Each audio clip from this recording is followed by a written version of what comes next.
भोपाल में uniform civil code UCC को लेकर भाजपा विधायक रामेश्वर शर्मा ने बड़ा बयान दिया है। उन्होंने कहा कि यूसीसी बेटियों की सुरक्षा, सम्मान और अधिकारों की सुरक्षा का कानून है, जिससे महिलाओं को न्याय मिलेगा। शर्मा ने दावा किया है कि इस कानून से मुस्लिम महिलाओं का जीवन भी बेहतर होगा। वहीं नेता प्रतिपक्ष उमंग सिंगार के आदिवासी संबंधी बयान और कांग्रेस के राम मंदिर चंदा चोरी वाले पोस्टर पर भी उन्होंने तीखी प्रतिक्रिया देते हुए कांग्रेस पर जमकर निशाना साधा। हिंदुस्तान में ये जो कानून है यूसीसी, ये अगर सच पूछो तो बेटियों के सम्मान और सुरक्षा का कानून है। और जो अबोध बच्चे हैं, जो बच्चे हैं, उनके शिक्षा और उनके सुरक्षा का कानून है। क्योंकि इस देश में ये सामान्य नागरिक कानून लागू करने की मंशा स्वयं बाबा साहब अंबेडकर की भी रही है, पर नेहरू जी और उस समय के तत्कालीन नेता ये नहीं चाहते थे कि ये कानून लागू हो।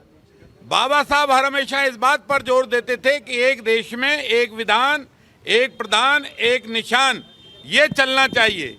ये मुल्ला और मौलवियों की जो जबरदस्ती है बेटियों के, उसको खत्म करेगा और बेटी सम्मान की जिंदगी जिएगी। वो बेटी चाहे हिंदू की हो, जैन की हो, बौद्ध की हो, सिख की हो, ईसाई की हो, मुसलमान की हो, पर वो बेटी हमारे हिंदुस्तान की है। और हिंदुस्तान की बेटी की सेफ्टी करना, सुरक्षा करना, अबोध बच्चों को शिक्षा देना, उनकी सुरक्षा करना और बच्चों के हक और अधिकारों को सेफ और सुरक्षित करना और बुजुर्गों के हक अधिकारों को भी सेफ और सुरक्षित करने के लिए ये यूसीसी कानून है। उनकी दाल नहीं गलेगी। देखिए, राम के प्रति कांग्रेस का जो नजरिया है वो दुनिया जानती है।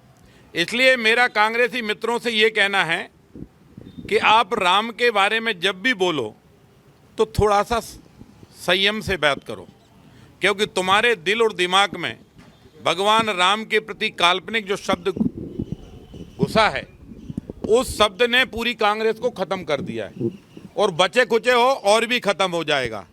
और ये बात सही है कि सरकार हर स्तर पर जांच कर रही है और कोई भी अपराधी बख्शा नहीं जाएगा। राम भी दंड देगा, सरकार भी दंड देगी। देखिए, उमंग सिंगार जी कुछ भी कहें, और उमंग सिंगार जी ने ये महसूस कर लिया है कि देश का जो हिंदू है वो अपने आप को गर्व के साथ हिंदू कहता है और आदिवासी माँ सबरी को पूजते हैं और भगवान बिरसा मुंडा की जयंती और पर्व मनाते हैं। रघुनाथ शाह और भामा शाह जैसे क्रांतिकारी योद्धा हुए हैं, दुर्गावती जैसी वीरांगना हुई हैं जिनने अकबर जैसे लुटेरे से युद्ध लड़ा है।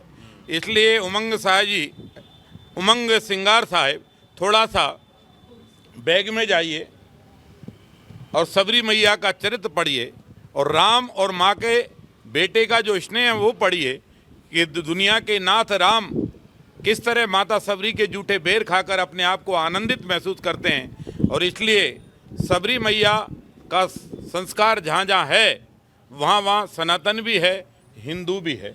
इसलिए उनके कहने से नहीं होता है। वो सोनिया मैया को प्रसन्न करने के लिए ऐसी बात कह रहे हैं, क्योंकि सोनिया मैया ईसाई है और ईसाई ज़्यादा जोर जबरदस्ती उधर करते हैं धर्मांतरण में, और इसलिए वो सोनिया मैया को खुश करने के लिए आदिवासियों को कह रहे हैं कि वो हिंदू नहीं है। आदिवासी सड़कों पर, और अब तो आदिवासियों ने ये मांग तक उठा दी है कि जो आदिवासी मुसलमान ईसाई बनेगा उसे आरक्षण का लाभ नहीं दिया जाना चाहिए। इसकी लड़ाई भी आदिवासी बहन भाइयों ने सड़कों पर उतार दी और वो लड़ाई में पूरा देश उनके साथ है।